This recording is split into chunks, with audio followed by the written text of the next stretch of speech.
Hello students, this is Rajiv and you are learning on Aims Academy. तो अब हम शुरू करने जा रहे हैं अपनी एक्सरसाइज 3.3 के क्वेश्चन नंबर 10 से।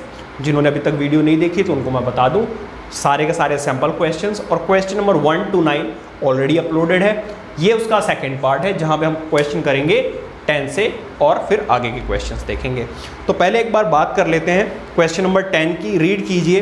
Find the solution of the pair of equations x over 10 plus y over 5 minus 1 equals to 0 and x over 8 plus y over 6 equals to 15. Hence find lambda if y is equals to lambda x plus 5. Basically आपको करना क्या है, इन दोनों equations को solve करके पहले आप x और y की वैल्यू निकालेंगे, फिर x की वैल्यू यहाँ पर पुट कर दीजिए, y की वैल्यू यहाँ पर और लैम्डा की वैल्यू मिल जाएगी। तो चलिए शुरू करते हैं। अब देखिए ये वैल्यू फ्रैक्शन में तो भाई मज़ा नहीं आ रहा, क्या किया जाए भाई, तो इसको सॉल्व कर लो एलसीएम लेकर। ठीक है, एलसीएम लोगे तो कितना आ जाएगा, देखिए इधर यहाँ पर आ जाएगा आपका 5x प्लस यहाँ पर कितना आ जाएगा 2 ना सॉरी 10 आ रहा है ना एलसीएम, x प्लस यहाँ पे किससे मल्टीप्लाई करना पड़ेगा 2 से, और यहाँ पे किससे मल्टीप्लाई करना पड़ेगा 10 से, डिवाइडेड बाय 10। अब देखिए ये डिवाइड हो रहा है, उधर जाकर मल्टीप्लाई होगा 0 से, तो ये खत्म। ठीक है, तो फर्स्ट इक्वेशन तो आपकी ये बन गई। सेकंड इक्वेशन की बात करते हैं। भाई एलसीएम कितना आ रहा है 24, तो 8 को किससे मल्टीप्लाई करोगे, 8 3 जा 24, एलसीएम लेना आता है भाई, प्लस 6 4 जा 24 ओवर 24 इक्वल्स टू 15। तो देखिए इधर दोनों का एलसीएम कितना आ रहा है 24, 8 वॉट जा 24, 8 3 जा, तो 3 से ऊपर नीचे मल्टीप्लाई करोगे, 6 को किससे मल्टीप्लाई करोगे 4 से ऊपर नीचे, तो 24 आ जाएगा। अब देखिए ये डिवाइड हो रहा है, उधर जाकर जब आप लेकर जाएंगे तो ये हो जाएगा मल्टीप्लाई, तो 15 इंटू 24, भाई 15 इंटू 24 कितना होता है, और 240 एंड 120 कितना आ गया 360 आ गया। तो 3x plus 4y equals to 360। ये रही जी आपकी सेकंड इक्वेशन। अब क्या करें भाई, इसका और इसके कोफिशिएंट सेम नहीं है, तो अब आप कर क्या सकते हो भाई, फर्स्ट इक्वेशन में 2 से मल्टीप्लाई कर दो, सॉरी 3 से, 3 है ना, तो 3 से मल्टीप्लाई कर दो तो x के कोफिशिएंट सेम हो जाएंगे और फिर आप सब्ट्रैक्ट कर लीजिए। ठीक है, तो multiplying first equation by 3 and subtracting it from second। तो अब आप क्या करेंगे, इसमें से सब्ट्रैक्ट करेंगे, ठीक है, सेकंड में से, बिकॉज ये इसके कोफिशिएंट्स काफ़ी बड़े हैं। अच्छा देखो, सबसे पहली बात तो यहाँ पे 2 से मल्टीप्लाई करो, नहीं 3 से जब आप मल्टीप्लाई करोगे तो यहाँ पर होगा क्या 3x प्लस 6y, ये देखो माइनस में उधर जाकर प्लस हो जाएगा, और जब 3 से मल्टीप्लाई करोगे तो यहाँ पर 30 आ जाएगा। ठीक है भाई, 3 से मल्टीप्लाई किया, 3 2 जा 6 और 3 10 जा 30, ये माइनस में उधर जाकर प्लस हो जाएगा। अब आप क्या कीजिए, साइन चेंज, तो ये कैंसिल आउट हो जाएगा, यहाँ पर आएगा -2y, यहाँ पर सॉल्व करोगे 330। अब देखिए ये मल्टीप्लाई हो रहा है, उधर जाकर डिवाइड कर दीजिए, तो y is equals to -330 divided by 2। इसका मतलब आपका आंसर कितना आ जाएगा 165। तो ये तो आ गई जी आपकी y की वैल्यू यहाँ पर पुट कर दीजिए। ठीक है, इसमें आप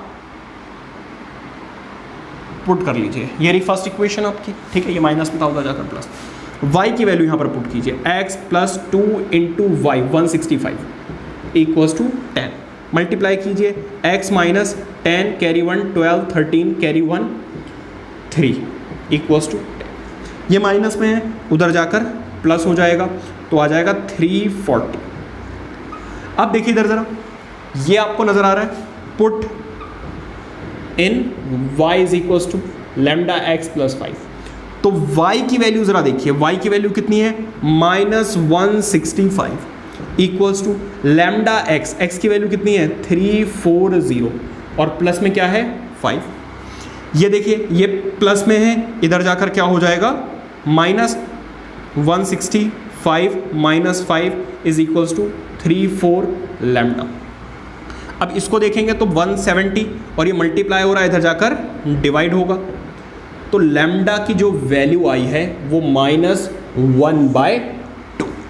तो क्या किया, पहले इन दोनों इक्वेशंस को 16 नहीं सॉल्व किया, y की वैल्यू ये और x की वैल्यू ये निकाली और फिर इस वाली इक्वेशन में पुट कर दिया, जिससे कि हमारी लैम्डा की वैल्यू मिल गई। ठीक है, तो अच्छा क्वेश्चन है, ये नोट कीजिए। बात करते हैं क्वेश्चन नंबर 11 की। आइए देखते हैं अपना क्वेश्चन नंबर 11, रीड कीजिए। By the graphical method find whether the following pair of equations are consistent और not, if consistent solve them. ठीक है, तो देखिए इधर पहले ये चेक करना है कि ये कंसिस्टेंट है या नहीं। भाई क्वेश्चन नंबर 11 है ये कंसिस्टेंट है या नहीं है। कंसिस्टेंट कब कब होती हैं, जब इंटरसेक्टिंग हो या फिर कोइंसिडेंट हो। ठीक है, तो पहले A1 over A2 and B1 over B2 निकाल लो, और C1 ज़रूरत पड़ेगी तो C1 ओवर C2 भी। तो A1 की वैल्यू है 3, B1 की वैल्यू है 6, आंसर आ गया जी 1/2। अब B1 ओवर B2 निकालेंगे तो B1 की वैल्यू है 1 बट B2 की वैल्यू है -2। तो आप लिखोगे since A1 over A2 is not equals to B1 over B2 implies that 1 over 2 is not equals to -1 over 2, therefore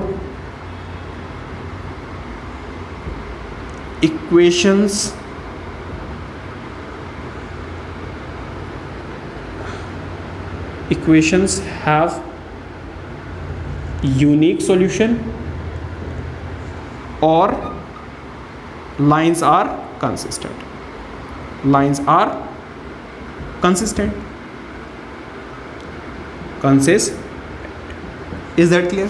अच्छा, अब अगर ये कंसिस्टेंट हैं तो फिर हमें क्या करना पड़ेगा, इनको ग्राफिकली सॉल्व करना। उन्होंने बोला ना ग्राफिकली सॉल्व कीजिए, तो क्या कीजिए, y को यहीं छोड़ दीजिए और x की वैल्यू कैलकुलेट करते हैं, या फिर ऐसे ही छोड़ दो।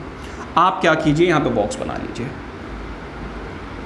और x y की वैल्यू पुट करनी है, तो पुट कर देते हैं एक बार x इक्वल टू 0। तो जब आप 0 पुट करेंगे तो ये ख़त्म, क्या बचेगा y प्लस, और ये y प्लस 4 है तो उधर जाकर क्या हो जाएगा माइनस। तो जब आपने x की वैल्यू 0 पुट की तो y की वैल्यू -4 आ गई। ठीक है, अब हम क्या करेंगे, अब हम करेंगे पुट y इक्वल्स टू 0। ठीक है, जब आप y की वैल्यू 0 पुट करोगे तब क्या होगा, 3x plus y plus 4 equal to 0 है ना। y की वैल्यू क्या है 0, ये प्लस में है, उधर जाकर क्या होगा माइनस, ये मल्टीप्लाई हो रहा है, उधर जाकर क्या होगा डिवाइड, तो वैल्यू आ जाएगी आपकी 0.33 ये आ जाएगी। ठीक है, तो जब आपने y की वैल्यू 0 पुट की, x की वैल्यू क्या आई -1.33। ठीक है, अब इसको करना है हमें ग्राफिकली रिप्रेजेंट, तो भाई ग्राफ बना लेते हैं। ये 0 1 2 3 4 5 -1 -2 -3 -4 -1 2 3 4।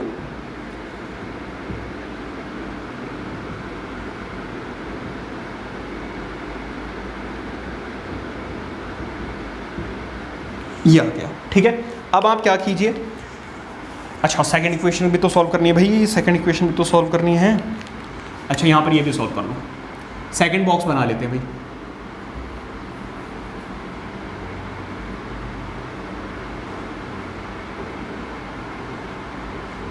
अच्छा इसको सॉल्व कर लेना क्योंकि स्पेस नहीं है, मैं डायरेक्टली करवा देता हूँ। देखो इधर, जब आप y की वैल्यू 0 पुट करोगे, पुट y इक्वल्स टू 0, तो होगा क्या 6x, ये तो 0 पुट होने के बाद 0 हो जाएगा, प्लस 4 है, उधर जाकर क्या हो जाएगा -4, ये मल्टीप्लाई हो रहा है, उधर जाकर डिवाइड होगा, मतलब कि आंसर आ जाएगा -4/6 विच इज़ -2/3।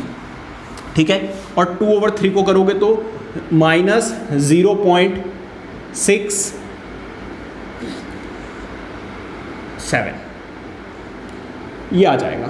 ठीक है, इसके बाद आप पुट करेंगे, यहाँ पर देख लो, यहाँ पर पुट कीजिए। अभी क्या पुट किया था, y की वैल्यू 0 पुट की तो x की वैल्यू -0.67 आई। अब हम पुट करेंगे x की वैल्यू 0, तो जब आप यहाँ पर x की वैल्यू 0 पुट करोगे तो ये खत्म हो जाएगा, ये क्या है माइनस में, उधर लेकर जाओगे तो क्या आ जाएगा प्लस, ठीक है। ये 2 जाकर इधर डिवाइड होगा तो y की वैल्यू कितनी आ जाएगी 2, क्योंकि 4 को 2 से डिवाइड करोगे 2 आएगा। तो जब आपने x की वैल्यू 0 पुट की तो y की वैल्यू 2 आई, ठीक है। आप थोड़ा ऑर्डर में कर लेना, स्पेस कम होने की वजह से मुझे ऐसे करना पड़ा। तो इसकी बात करते हैं 0, -4, तो 0, -4 कहाँ पर है, देखिए ये रहा 0, -4। दूसरा क्या है -1.33, -1.33 यहाँ कहीं है, -1.33, 0, ठीक है। तो लाइन कुछ ऐसी चली जाएगी भाई, ये ग्राफ पर ही एक्यूरेट वैल्यू मिलेगी आपको, एग्जैक्ट वैल्यू मिलेगी आपको ग्राफ पर, ठीक है। तो ये रहा आपका -1.33, और ये है आपका 0, -4।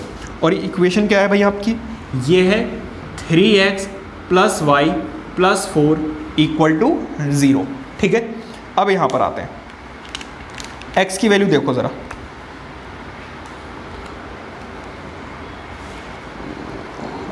कर गया।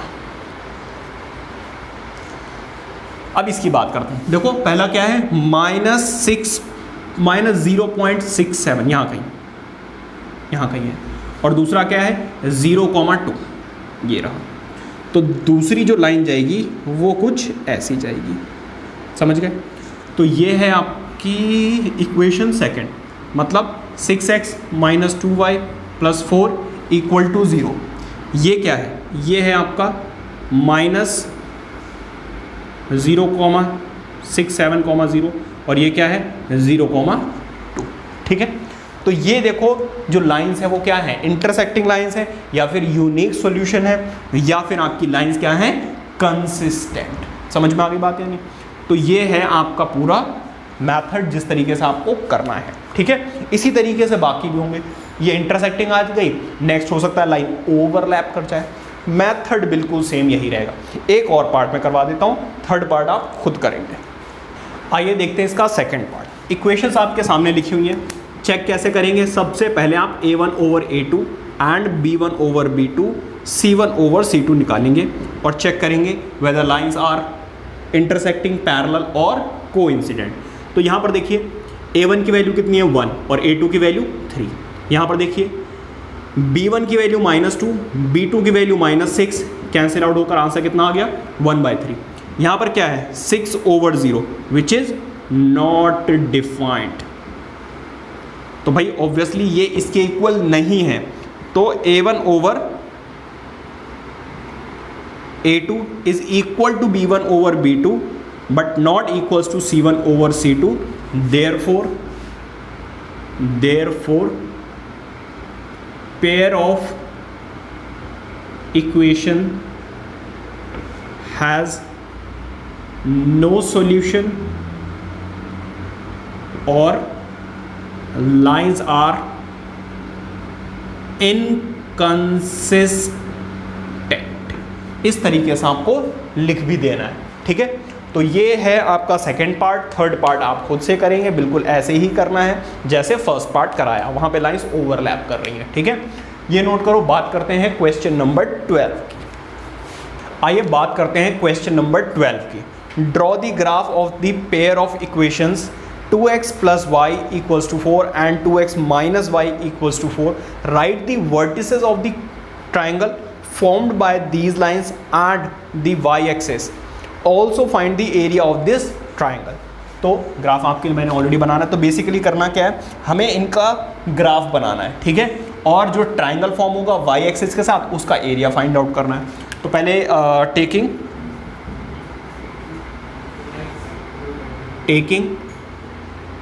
इक्वेशन 1, फर्स्ट इक्वेशन ले रहे हैं, ठीक है। तो होगा क्या 2x + y = 4। इसके लिए बॉक्स बना लेते हैं। अब देखिए इधर जरा, ये है x और ये है y। आप क्या कीजिए, पुट कीजिए x = 0। जब आप x की वैल्यू 0 पुट करेंगे तो y की वैल्यू अपने आप ही क्या आ जाएगी 4। तो x की वैल्यू 0, y की वैल्यू 4। फिर इसके बाद क्या करना है, पुट करना है y = 0। तो जब आप y की वैल्यू 0 पुट करेंगे तो ये तो ख़त्म हो जाएगा, ये मल्टीप्लाई हो रहा है, उधर जाकर डिवाइड हो जाएगा। तो जब आपने y की वैल्यू 0 पुट की तो x की वैल्यू कितनी आई 2। Is that clear? अच्छा, ऐसा करते हैं भाई, इसमें एक चीज़ और ऐड कर लो। ये किसके हैं? फर्स्ट इक्वेशन के। तो इसको a मान लेते हैं और इसको b। ये a पॉइंट है, ये b पॉइंट है, ठीक है। अब टेकिंग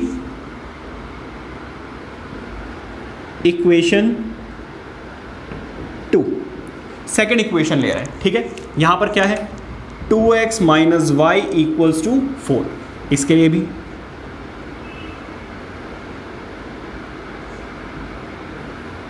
ये x, ये y और ये सेकेंड इक्वेशन के कोऑर्डिनेट्स, ठीक है। तो ये ए बी है, इसको सी डी मान लेंगे, ठीक है। तो पुट कीजिए y की वैल्यू 0।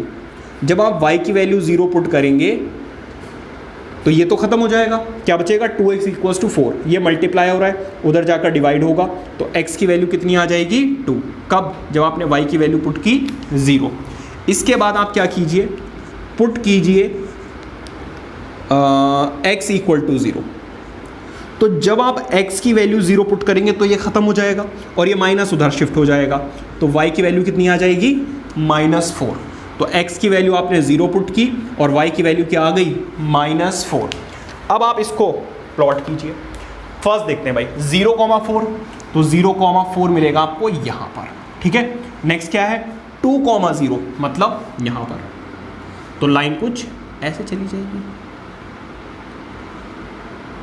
अच्छा, इसमें देखो, इस वाले कोऑर्डिनेट को हमने माना था a, तो ये है a और इसकी वैल्यू क्या है? 0,4। इसको माना था हमने b, तो b क्या है? 0,2, ठीक है। अब यहां पर आते हैं भाई, इसकी बात करते हैं। इसके कोऑर्डिनेट क्या है? 2,0। तो ये क्या है आपका? 2,0, सेम यही हो गया। जो ये कोऑर्डिनेट था इस वाली लाइन का, वही सेम ये भी है। सेकंड क्या है? 0,-4 मतलब कि यहाँ पर ये क्या है आपका? D point, 0,-4। तो लाइन कुछ ऐसे जाएगी, देखिए इधर इस तरीके से। और मैंने आपको एक बात बताई हुई है, जब भी आप लाइन ड्रॉ करेंगे तो उस लाइन की इक्वेशन को ज़रूर मेंशन करेंगे, और इस वाली को भी मेंशन कर दीजिए। ये है आपकी 2x plus y equals to 4। अब उन्होंने हमसे दो चीज़ें और पूछी हैं। पहले तो कोऑर्डिनेट्स ऑफ ट्राइंगल, दूसरा आपसे पूछा है एरिया ऑफ द ट्राइंगल। तो पहले कोऑर्डिनेट ऑफ ट्राइंगल बता देते हैं। कोऑर्डिनेट्स तो चलो यहीं बता देते हैं। कोऑर्डिनेट्स ऑफ ट्राइंगल, कौन सा ट्राइंगल फॉर्म हो रहा है? A B D, A B D are. A के क्या है?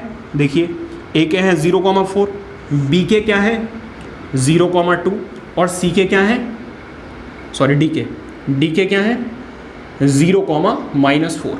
अब हमें क्या निकालना है? हमें निकालना है area of triangle B A B D. कैसे मिलेगा इसका एरिया? एरिया का फॉर्मूला क्या होता है? हाफ बेस इनटू हाइट, ठीक है। फॉर्मूला क्या होता है? Half base into height. तो हाफ तो ये रहा, बेस यहां पर देखिए जरा, ये है एडी, और हाइट यहां पर क्या है जरा देखो, ओ बी। भाई बेस क्या है? एडी, और हाइट कितनी है? ओ बी, ठीक है।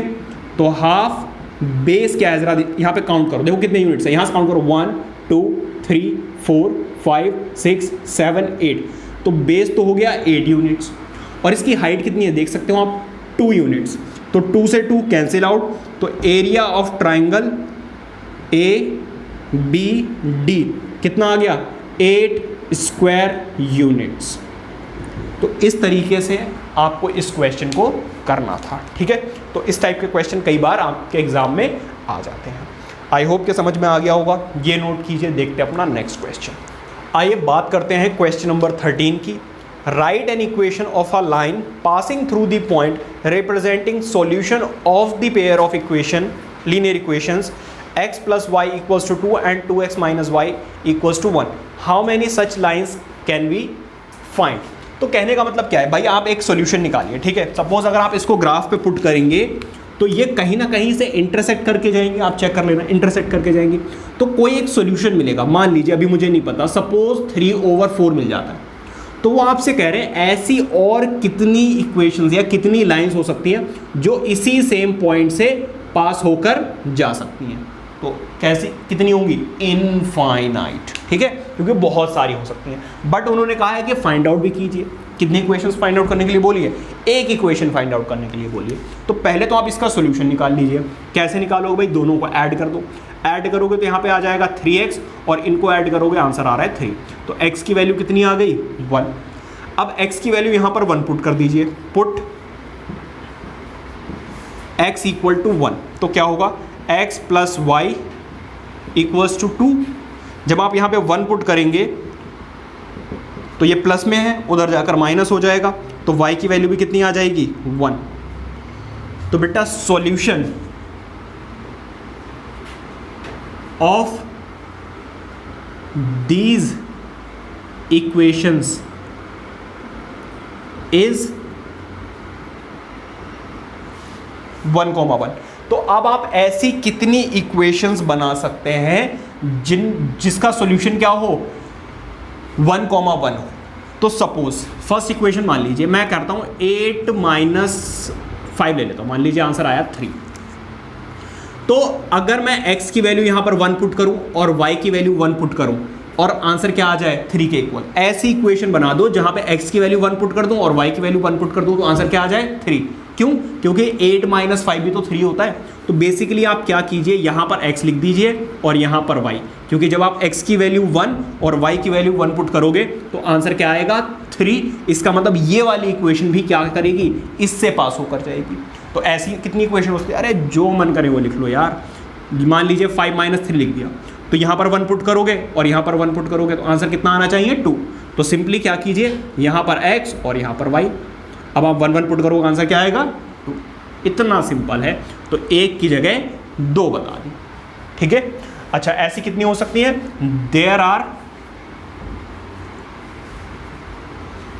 आर इनफाइनाइट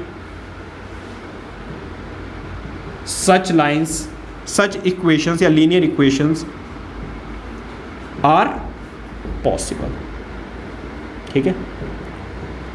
सिंपली कोई भी ऐसी लीनियर इक्वेशन जो इसको सेटिस्फाई करेगी वो लीनियर इक्वेशन होगी, ठीक है। ये नोट कीजिए फटाफट। आइए देखते हैं अपना question number 14। If x + 1 is a factor of 2x³ + ax² + 2bx + 1, then find the value of a and b given that 2a - 3b = 4। तो होगा क्या, इधर देखिए, वो कह रहे हैं कि ये जो है वो इसका फैक्टर है। अगर फैक्टर है तो बाय रिमाइंडर थ्योरम होगा क्या, जब आप यहाँ पर पुट करेंगे तो इसका आंसर किसका इक्वल आएगा, 0 के इक्वल। तो अब आप क्या कीजिए, इसको 0 के इक्वल ले लीजिए। 0 के इक्वल लोगे तो यहाँ पे क्या आ जाएगा, माइनस, ठीक है। अब देखो इधर, यहाँ पर आप क्या पुट करेंगे, -1, इसमें पुट कर लो, ठीक है, या फिर लिख भी दो, पुट x - 1 इन px में पुट कर दो, x = -1। तो यहाँ पर माइनस, मतलब जहाँ जहाँ पे आपको x नज़र आ रहा है वहाँ वहाँ पर आप -1 पुट करेंगे,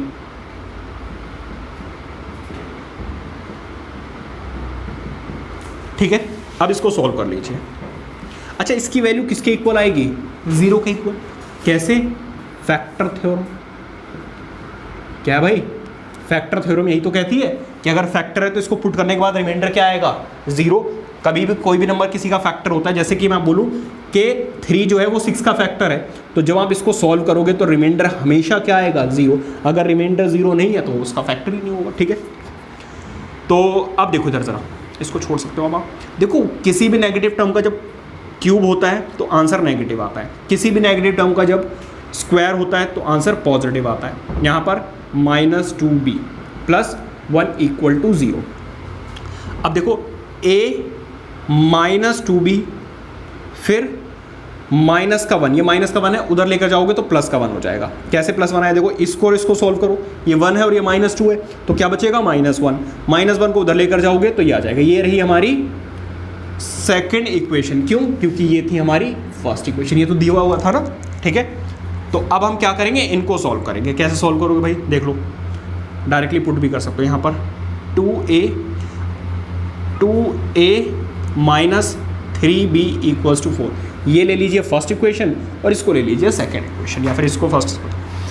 अब देखो इधर इनके कोफिशिएंट्स जो है वो सेम नहीं है, तो ज़रूरी थोड़ी ना कि आप इसी से करो, ऐसे तो निकाल सकते हो यार। चलो ऐसे मत करो, आप सब्स्टिट्यूशन मेथड से कर लो। नहीं, वो ज़्यादा कॉम्प्लिकेटेड हो जाएगा, वो ज़्यादा कॉम्प्लिकेटेड हो जाएगा। रहने दो, मुझे लगा 0 है यहाँ पर। देखो इधर ये रही आपकी फर्स्ट इक्वेशन और ये रही आपकी सेकंड इक्वेशन। फर्स्ट इक्वेशन में अगर 2 से मल्टीप्लाई कर दूं तो काम चल सकता है। तो मल्टीप्लाइंग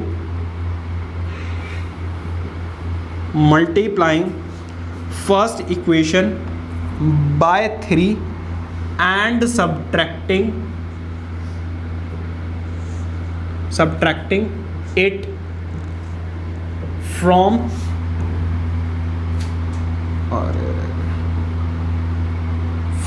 second, ठीक है। तो यहाँ पर देखो, इसमें किससे मल्टीप्लाई करनी है, 3 से मल्टीप्लाई करनी है। तो यहाँ पे क्या आ जाएगा, 3a माइनस 3 को यहाँ से भी मल्टीप्लाई करोगे और 3 को यहाँ भी, भाई पूरी इक्वेशन मल्टीप्लाई करोगे ना, तो 3a 6a 3a, ठीक है। यहाँ पे क्या आ जाएगा, और ये क्या कर दिया, 2 से करना भाई, 2 से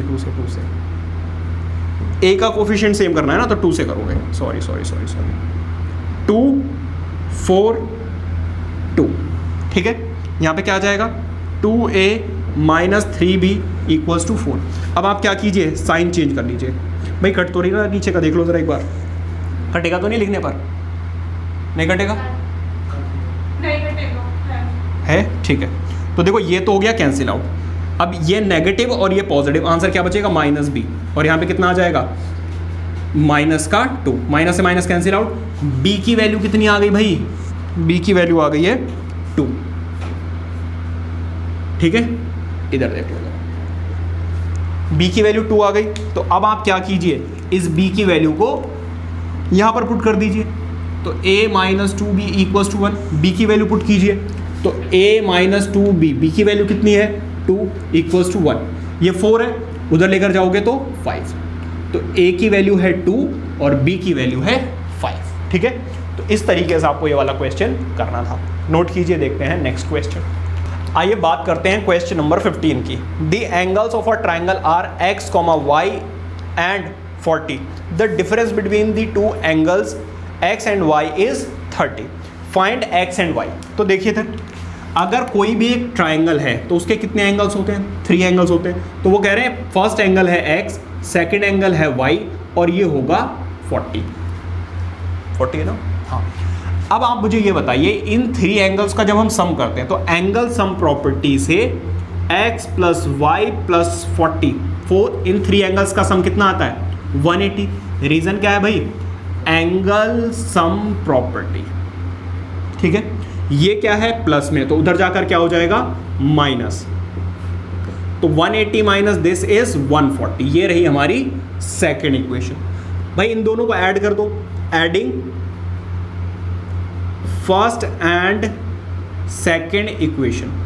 कैसे पता चलेगा कि भाई ऐड करना है या सब्ट्रैक्ट करना है, देखो अगर पहले तो आप ये देखिए कि x या y किसी दोनों में से एक के कोफिशिएंट सेम है, x के भी सेम है, y के भी सेम है। तो देखो कि इसका जो साइन है, जिसके कोफिशिएंट सेम है, वो एक साइन पॉजिटिव और एक साइन नेगेटिव है या दोनों सेम है। अगर दोनों पॉजिटिव है या दोनों नेगेटिव है तब हमें सब्ट्रैक्शन करनी पड़ेगी। और अगर एक का साइन पॉजिटिव दूसरे का नेगेटिव है तो उस केस में क्या होगी, एडिशन। तो हम क्या कर रहे हैं यहाँ पर, एडिशन, जिससे कि हमें साइन चेंज ना करने पड़े। ऐड करोगे तो देखो ये तो कैंसिल आउट हो जाएगा, x प्लस एक्स कितना आ जाएगा, 2x। यहाँ पे कितना आ जाएगा, 170। इधर जाकर डिवाइड करोगे तो 170 डिवाइडेड बाय 2, आंसर कितना आ जाएगा, 85। अब आप क्या कीजिए, यहाँ पे दिया हुआ है, यहाँ पर x plus y is equal to 140, ठीक है। यहाँ पर पुट कीजिए x इक्वल टू 85। जब आप x की वैल्यू यहाँ पर 85 पुट करेंगे, ये प्लस में है, उधर जाकर क्या हो जाएगा, माइनस। तो 140 माइनस 85 कितना आ जाएगा 5 और 5 55। तो इस तरीके से आप other two angles find out कर सकते हैं। लेकिन देखो यहाँ पर उन्होंने बोला था ना टू एंगल्स का जो डिफरेंस है वो कितना है 30, तो इसलिए मैंने यहाँ पर x माइनस वाई कितना लिया हुआ है 30। ठीक है, आइए बात करते हैं क्वेश्चन नंबर 16 की। 2 years ago Salim was thrice as old as his daughter and 6 years later he will be 4 years older than twice her age. How old are they now? ठीक है, तो एज वाले जो क्वेश्चन बेटा वो हमेशा से ही इंपॉर्टेंट रहे, क्योंकि इनकी लैंग्वेज थोड़ी ऐसी रहती है, बच्चों को थोड़ी सी कॉम्प्लिकेटेड लगती है। तो सबसे पहले आपको करना क्या है, जो भी लोग दिए हुए हैं क्वेश्चन में उनकी प्रेजेंट एज लेट कर लीजिए एक्स या वाई। अब एक बात बताइए, सपोज अभी आपकी एज है 15, 5 ईयर्स के बाद आपकी एज कितनी हो जाएगी 20। और अगर मैं आपसे पूछूं 5 ईयर्स पहले आपकी कितनी थी, तो आप बोलोगे 10। तो सिंपली अगर पीछे जाना है तो जो भी आपकी प्रेजेंट एज है उसमें से आप माइनस करेंगे, और अगर आपको फ्यूचर में जाना है, आगे देखना है, तो आपकी जो भी प्रेजेंट एज है उसमें प्लस करेंगे। यही फंडा चलता रहेगा। तो अब देखते हैं ज़रा अकॉर्डिंग टू क्वेश्चन। ठीक है, अकॉर्डिंग टू क्वेश्चन अगर हम देखें तो 2 years ago, 2 years ago, भाई 2 साल पहले क्या था, 2 साल पहले भाई सीधी सी बात है, अगर आप यहाँ 15 के तो 2 साल पहले कितने करे होंगे 13। क्या किया आपने, प्रेजेंट एज में से 2 माइनस कर दिया। अच्छा एक बात और, इसके जो सलीम है वो 2 years ago इतने साल का था, क्या 2 साल पहले उसकी बेटी की एज इतनी रही होगी या वो भी 2 साल छोटी रही होगी? ऑब्वियसली वो भी 2 साल छोटी रही होगी। लेकिन वो क्या कह रहे हैं, वो आपसे बोल रहे हैं 2 years ago Salim was thrice as old as his daughter. तो 2 years ago Salim was thrice as old as her daughter at that time. ठीक है, अब इसको सॉल्व कर लीजिए। तो x माइनस 2, इसको इससे मल्टीप्लाई करोगे 3y, और इसको इससे मल्टीप्लाई करोगे तो 6। नंबर्स को उधर कर दीजिए, बाकी सब कुछ इधर ले आइए। तो x माइनस 3y, इसको उधर लेकर जाओगे तो -4 बचेगा। ये रही आपकी फर्स्ट इक्वेशन। ठीक है, इसके बाद देखिए ज़रा वो आपसे क्या कह रहे हैं,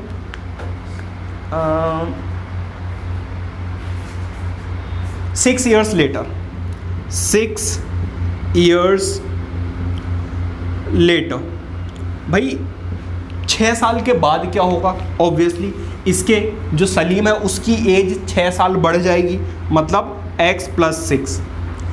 क्या इसी की एज बढ़ेगी, इसकी डॉटर की एज नहीं बढ़ेगी? ऑब्वियसली बढ़ेगी, तो इसकी डॉटर की एज भी बढ़ जाएगी कितनी। बट वो क्या कह रहे हैं, 6 years later he will be 4 years older, मतलब इसकी जो भी डॉटर की एज है उसमें 4 और ऐड कर दो, 4 years older, 4 years older than twice her age, than twice her age, मतलब 6 साल के बाद इसकी एज इसकी डॉटर की एज से, डॉटर की एज में 4 years और एक्स्ट्रा होगी। कब? जब आप इसकी एज, इसकी डॉटर की एज को ट्वाइस कर दोगे, डबल कर दोगे, मतलब उस टाइम पर जो भी उसकी डॉटर की एज होगी उसके ट्वाइस मतलब डबल कर दो और उसमें 4 और ऐड कर दो, तब आपको एज मिलेगी किसकी, उसके सलीम की एज मिलेगी। अब ज़रा दोबारा पढ़ो इस क्वेश्चन को। वो आपसे क्या कह रहे हैं, 6 years later he will be 4 years older than twice her daughters as. 4 years older, older के लिए क्या करना पड़ेगा, 4 years और ऐड करने पड़ेंगे, 4 years ओल्डर देन ट्वाइस हर डॉटर्स एज। भाई डॉटर की एज कितनी होगी, y प्लस 6। समझ में आ गई बात? अब इसको सॉल्व कर लो, x प्लस 6, इसको इससे मल्टीप्लाई करोगे तो 4y, 2y, और इसको इससे करोगे तो 12। कुछ बच्चे क्या करते हैं, डॉटर की एज में सिर्फ y से मल्टीप्लाई कर देते हैं। भाई y से मल्टीप्लाई नहीं करना, उसकी एज उस टाइम पर कितनी होगी, y plus 6। Is that clear? अब आप क्या कीजिए, इसको इधर ले आइए और बाकी सारे नंबर्स इधर। तो x माइनस 2y, देखो इनको ऐड करो कितना आ जाएगा 16, 16 में से 6 माइनस करो कितना आ जाएगा 10। ये रही आपकी सेकेंड इक्वेशन।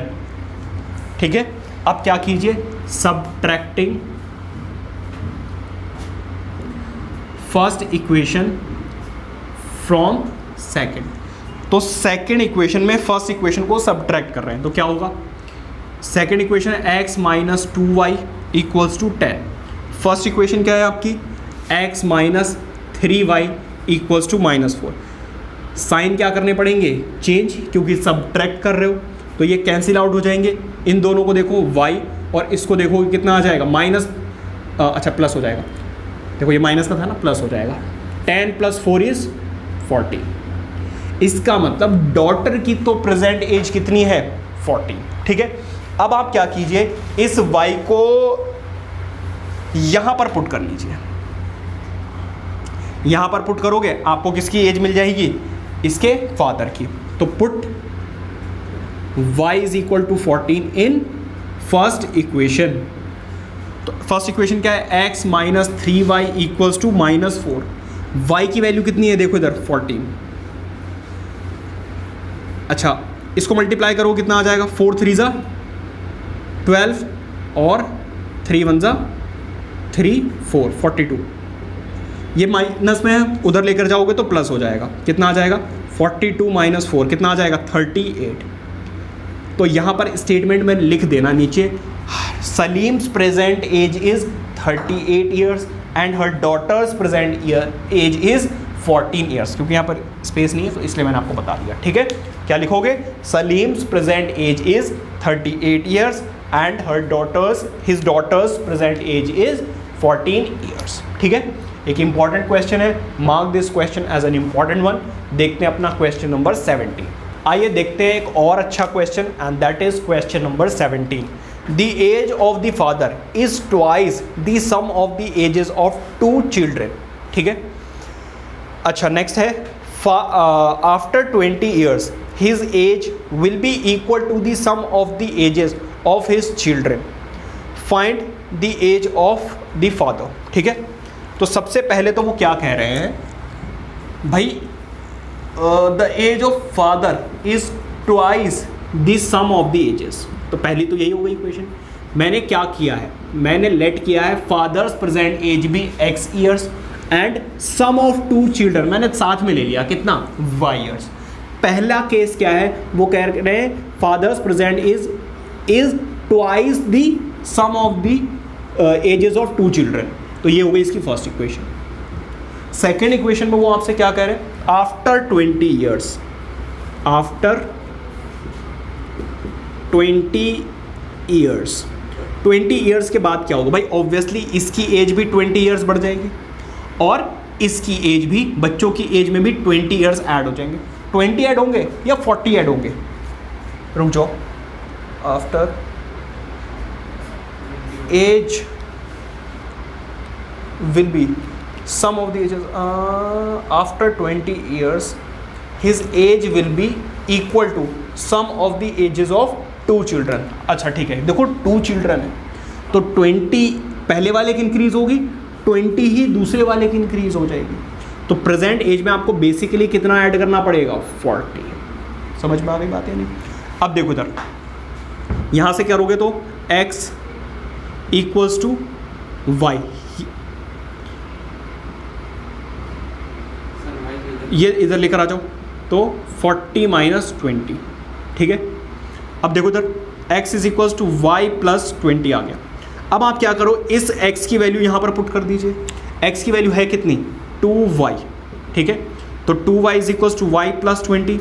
तो ये y प्लस में है, इधर आकर माइनस हो जाएगा, तो y की वैल्यू आ जाएगी 20। ठीक है, अब x की वैल्यू निकालनी है। x की वैल्यू कहाँ से मिलेगी? x = 2y और y की वैल्यू कितनी आई है? 20। क्यों? क्योंकि y की वैल्यू कितनी है? 20। तो x की वैल्यू कितनी आ गई? 40। तो father's present age is 40 years and sum of the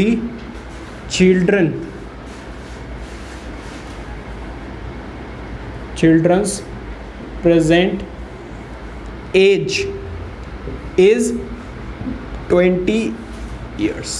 तो इस तरीके से आपको ये वाला क्वेश्चन करना था। ठीक है, ये नोट कीजिए। देखते हैं अपना नेक्स्ट क्वेश्चन। आइए बात करते हैं क्वेश्चन नंबर 18 की। Two numbers are in the ratio 5:6. If 8 is subtracted from each of the numbers, the ratio become 4/5. Find the numbers. तो लेट, भाई रेशियो दिया हुआ है ना, रेशियो दिया हुआ तो लिखोगे लेट नंबर्स बी। पहला नंबर क्या हो जाएगा 5x एंड सेकंड नंबर क्या हो जाएगा 6x। तो ओरिजिनल रेशियो क्या आ जाएगा 5x/6x। अब वो क्या कह रहे हैं, इनमें से क्या किया जाए, न्यूमरेटर एंड डिनोमिनेटर दोनों में से ही 8 सब्ट्रैक्ट कर दिया जाए, तो फ्रैक्शन क्या हो जाती है 4/5। Is that clear? अब क्रॉस मल्टीप्लाई कर लो, तो इसको इससे मल्टीप्लाई करोगे तो 25x, इसको इससे करोगे तो 40, इसको इससे इधर लेकर जाओगे तो 6 4 24x और 8 4 32। अब इसको इधर ले और इसको इधर लेकर चले जाओ, तो 25x minus 24x plus 40 minus 32, तो x की वैल्यू क्या आ जाएगी 8। ये तो x की वैल्यू आई है ना, उन्होंने नंबर्स पूछे, तो नंबर्स क्या होंगे, नंबर्स आर, पहले देखो 5 में x से मल्टीप्लाई करना पड़ेगा तो 40 एंड इसमें भी 8 से मल्टीप्लाई करना पड़ेगा तो 48। तो नंबर्स कौन कौन से हैं 40 एंड 48। ठीक है, ये नोट कीजिए। देखते हैं क्वेश्चन नंबर 19। आइए बात करते हैं क्वेश्चन नंबर 19 की। There are some students in the 2 examination halls. ठीक है, to make the number of students equal in each hall 10 students are sent from A to B। ठीक है, but if 20 students are sent from B to A, the number of students in A becomes double the number of students in B. Find the number of students in 2 halls. ठीक है, तो बेटा 2 halls हैं, एक है hall A और एक है हॉल B। इसमें है X स्टूडेंट्स और इसमें है Y स्टूडेंट्स। तो वो ये कह रहे हैं फर्स्ट केस में कि अगर 10 स्टूडेंट्स A से B में भेज दिए जाए, भाई 10 स्टूडेंट्स आप इस हॉल से इस हॉल में भेज दीजिए। ठीक है, वो क्या कह रहे हैं कि एग्जामिनेशन हॉल है। ठीक है, अच्छा एक बात बताओ, अगर आपने यहाँ से 10 स्टूडेंट्स वहाँ भेजे तो जितने भी स्टूडेंट्स यहाँ पर हैं उसमें से 10 कम हो जाएंगे और यहाँ जब भेजोगे तो यहाँ पर बढ़ जाएंगे। Is that clear? यहाँ पर क्या है, नंबर ऑफ स्टूडेंट्स मैंने हॉल ए में x मान लिया और बी में y। ठीक है, इसको इधर भेज दो और इसको इधर, ये माइनस में उधर जाकर प्लस, ये है फर्स्ट। ठीक है, केस 2 देखो जरा। अब वो क्या कह रहे हैं केस 2 में, if 20 students are sent from B to A, B से A में क्या किए गए हैं 20 स्टूडेंट्स भेजे गए, तो इसमें 20 कम हो जाएंगे और इसमें 20 बढ़ जाएंगे। ठीक है, तो इसमें 20 बढ़ गए और इसमें 20 कम हो गए। वो कह रहे हैं अगर आप ऐसा कर देते हो तो जितने भी स्टूडेंट्स हॉल ए में हैं वो क्या हो जाएंगे, twice the number of students in hall B, मतलब जितने भी हॉल बी में उसके डबल हो जाएंगे ये। ठीक है, अब सॉल्व कर लेते हैं। तो x + 20 equals to 2y minus 40, इसको इधर लेकर आ जाओ, तो x minus 2y is equal to -60। ये है आपका सेकेंड इक्वेशन। ठीक है, अब आप क्या कीजिए, देखो 2 इक्वेशन बन गई। Subtracting first equation from second, भाई सेकेंड इक्वेशन में से फर्स्ट को क्या कर दीजिए सबट्रैक्ट। सबट्रैक्ट का मतलब होता है साइन चेंज करना। जब आप साइन चेंज करोगे तो यहाँ 0, यहाँ पर कितना आ जाएगा -5 और यहाँ पर कितना आ जाएगा -80। y से y minus minus cancel out, y की वैल्यू कितनी आ गई 80। ठीक है, अब आप क्या कीजिए, ये ले लीजिए x minus y is equal to 20। इस इक्वेशन में इस y की वैल्यू को पुट कर दीजिए, तो x minus 80 is equal to 20। ये माइनस में उधर जाकर क्या हो जाएगा प्लस, मतलब 100। तो बेटा number of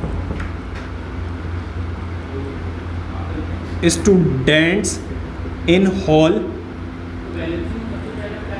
AB, number of students in hall AB X B, number of students in hall A is 100 and number of students in hall B is 80. भाई B में कितने हैं 80 और X में कितने हैं, A में कितने हैं 100. तो इस तरीके से ये वाला क्वेश्चन होगा, दोनों में एडिशन और दोनों में सब्ट्रैक्शन करने होंगे. ठीक है, ये नोट कीजिए. देखते हैं अपना question number 20. A shopkeeper gives books on rent for reading. She takes a fixed charge for the first 2 days and an additional charge for each day thereafter. Latika paid rupees 22 for a book kept for 6 days, while Anand paid 16 rupees for the book kept for 4 days. Find the fixed charges and the charges for each extra day.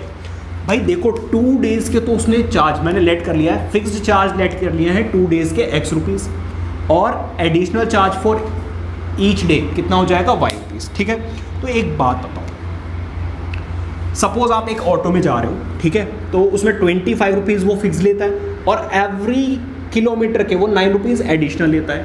तो आप मान लीजिए आप 3 kilometre जाते हो तो क्या होगा, 25 आपको ये भी देने पड़ेंगे और 9 3 27 ये भी, तब आपका टोटल अमाउंट मिलेगा.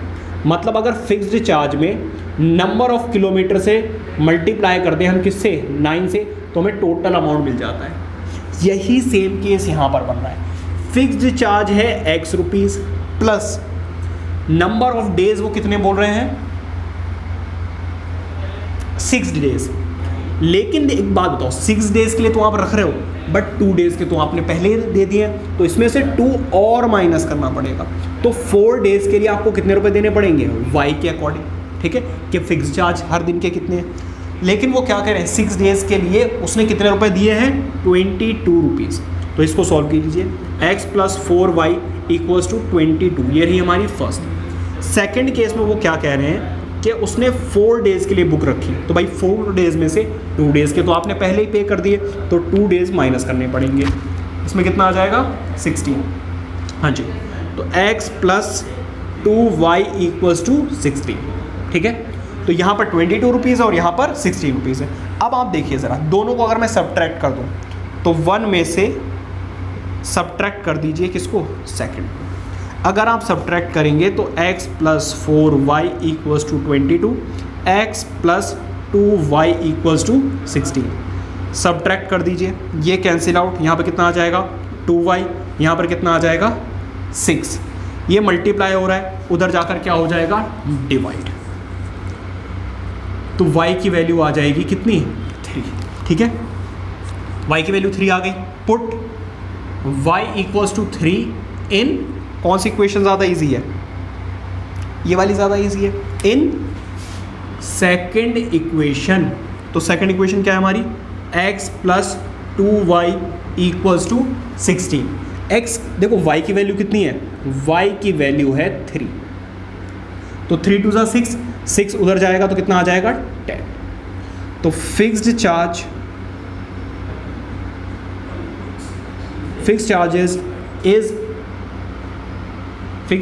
is rupees 10 and charges for each additional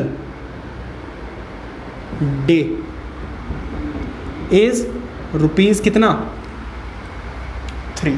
ठीक है, तो फिक्स्ड चार्ज वो 2 डेज़ के ले रहा है 10 रुपीज़, बाकी हर एक एक्स्ट्रा डेज के लिए वो कितने रुपीज़ लेगा 3 रुपीज़. ठीक है, आई होप के समझ में आ गया होगा. ये नोट कीजिए. देखते हैं अपना नेक्स्ट क्वेश्चन. आइए बात करते हैं क्वेश्चन नंबर 21 की. In a competitive exams 1 mark is awarded for each correct answer while 1.5 mark is deducted for every wrong answer. Jayanti answered 120 questions, ठीक है, and got 90 marks. How many questions did she answer correctly? ठीक है, तो देखो इधर कुछ इसने correct किए होंगे, कुछ इनकरेक्ट किए होंगे. टोटल मिलाकर क्वेश्चंस कितने होंगे 120 ऑब्वियसली. तो इन्होंने 120 क्यों दिया, क्योंकि टोटल नंबर ऑफ क्वेश्चंस कितने होंगे 120। यही है जी आपकी फर्स्ट इक्वेशन। इसके बाद वो क्या कह रहे हैं, इसके बाद वो कह रहे हैं कि कुछ इसने सही किए होंगे, ठीक है, और कुछ इसने गलत किए होंगे। जितने भी गलत किए हैं वो उसमें से हाफ मार्क्स डिडक्ट हो जाएगा। जब डिडक्ट होंगे तो बेटा उसने टोटल कितना स्कोर किया है 90 मार्क्स। अच्छा, वो क्या कह रहे हैं 1 मार्क इज अवॉर्डेड, तो यहाँ पे 1 mark is awarded for correct answer, और डिडक्ट हो जाते हैं, डिडक्ट मतलब माइनस हो जाते हैं half mark for each wrong answer. तो number of wrong answer is y, ठीक है। अब इसको सॉल्व कर लीजिए। तो 2x minus y over 2 is equal to 90। ये डिवाइड हो रहा है, उधर जाकर मल्टीप्लाई हो जाएगा। तो 2 minus y is equal to 180। ये रही हमारी सेकेंड इक्वेशन। तो बेटा फर्स्ट और सेकेंड को ऐड कर लो। Adding first and second equation, तो x plus y equals to 120, x 2x minus y equal to 180। इन दोनों को ऐड करो, यहाँ पर कितना आ जाएगा 3x। देखो ये प्लस का y है और ये माइनस का y है, कैंसिल आउट हो जाएंगे। यहाँ पर कितना आ जाएगा 300। तो ये मल्टीप्लाई हो रहा है, उधर जाकर क्या होगा डिवाइड, मतलब कि आंसर कितना आ जाएगा 100, ठीक है। अच्छा, उन्होंने हमसे क्या पूछा, आंसर करेक्टली, तो बस हमें x की वैल्यू निकालनी थी क्योंकि उन्होंने करेक्ट आंसर्स पूछे हैं। तो शी आंसर्ड 100 क्वेश्चंस करेक्टली, ठीक है।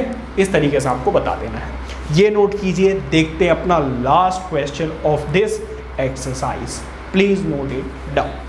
आइए बात करते हैं क्वेश्चन नंबर 22 की, which is the last question of this video as well as exercise. अच्छा, इससे पहले वाला जो क्वेश्चन था वो 21 था भाई, मार्क कर लेना, ठीक है।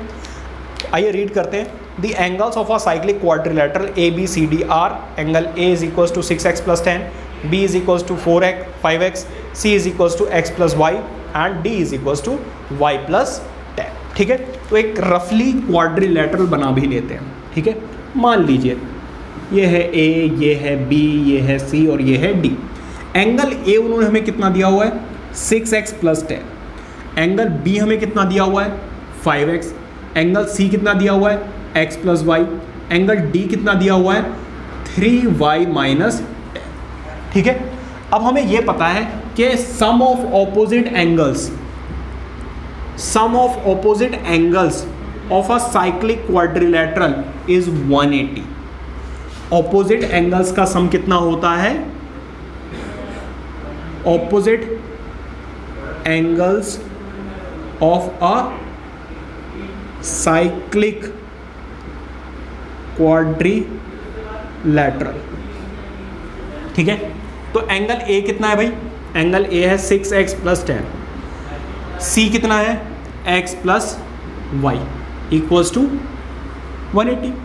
भाई x प्लस x ऐड हो जाएंगे 7x प्लस वाई, ये 10 प्लस में है, उधर जाकर माइनस होगा 170। ये है हमारी फर्स्ट इक्वेशन। अच्छा, इसी तरीके से angle B, similarly angle B और एंगल डी का सम भी तो कितना होगा 180। Again sum of opposite angles of a cyclic quadrilateral, angle B कितना है 5x, एंगल डी कितना है 3y माइनस 10 इक्वल्स टू कितना 180। ये माइनस में है, उधर जाकर हो जाएगा ये प्लस, विच इज़ 190। ये है आपकी सेकेंड इक्वेशन। अच्छा, ज़रा ध्यान से देखिए, यहाँ पे मैं y के कोफिशिएंट्स को सेम कर सकता हूँ ना, तो मैं क्या कर रहा हूँ multiplying first equation by 3 and subtracting it from first, ठीक है। सेकेंड, तो मैं क्या कर रहा हूँ फर्स्ट इक्वेशन में किससे मल्टीप्लाई कर रहा हूँ 3 से, क्यों, क्योंकि y के कोफिशिएंट सेम हो जाएंगे। और फिर मैं क्या कर रहा हूँ सब्ट्रैक्टिंग इट, इसी को मैं सब्ट्रैक्ट कर रहा हूँ किसमें से, सेकेंड इक्वेशन में से, ठीक है। तो देखो इधर ज़रा, अब देखो मैं सब्ट्रैक्टिंग यहाँ से इरेज कर दे रहा हूँ, यहाँ पे एस लिखा हुआ है, ठीक है। अब देखो इधर ज़रा, फर्स्ट इक्वेशन में मैं किससे मल्टीप्लाई कर रहा हूँ, 3 से, तो 7 3 ज़ा 21। अच्छा पहले इसको लिख लो, 5x + 3y = 190। अब मैं क्या कर रहा हूँ, 3 से मल्टीप्लाई कर रहा हूँ यहाँ पर, तो 7 3 ज़ा 21 प्लस 3y, और यहाँ पर भी तो 3 से मल्टीप्लाई करोगे, पूरी इक्वेशन में 3 से मल्टीप्लाई कर रहे हो, तो 0, 7 3 ज़ा 21, 7 3 5, देखो 3 0 ज़ा 0, 7 3 ज़ा 21, कैरी 2, और 3 1 ज़ा 3, 3 + 2 = 5। अब मैं क्या कर रहा हूँ, इनको सब्ट्रैक्ट कर रहा हूँ, सब्ट्रैक्ट करने से ये कैंसिल आउट हो जाएगा, इन दोनों को सॉल्व करोगे -16x आ जाएगा, ठीक है, और यहाँ पर कितना आ जाएगा, माइनस का 0 2 3, ठीक है। इससे ये कैंसिल आउट, देखो x की वैल्यू उधर जाएगी तो 32 / 16 तो 20 आ जाएगा, ठीक है। तो x की वैल्यू तो आ गई जी 20, और y की वैल्यू कितनी आएगी, y, वेयर इज़ y, यहाँ पर पुट करो, देखो 7x + y = 170 दिया हुआ है ना, तो x की वैल्यू यहाँ पर पुट कर दो, तो 7 × 20 + y = 170।